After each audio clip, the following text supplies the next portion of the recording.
ఎగబడుతుంటే ఫలాలనే తెగ దోచుకు తింటే ఆకే ఒక్క దేశం పౌరుష జ్వాలలు రగిలించింది, పోరాటాలకు సిగొలిపింది, బానిస సంఖ్యల భళ్ళున తెంచి స్వరాజ్యాన్ని సాధించింది, స్వతంత్రాన్ని అందించింది.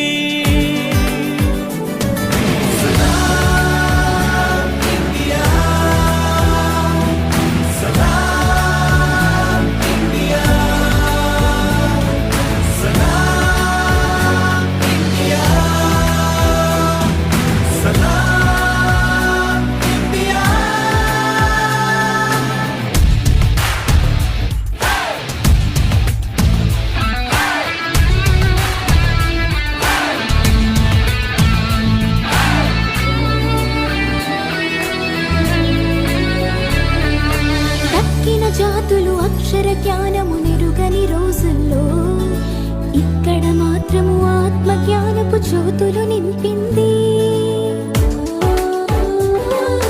తక్కిన వారికి వ్యాధుల వేదన తప్పని కాలంలో ఇక్కడ మాత్రం ఆయుర్వేదపు దీవెన కురిపించింది. గణితానికి మరి సున్నానిచ్చిన ఘనత తనదే, గ్రహణాలను తేదీలతో చెప్పిన చరిత తనదే.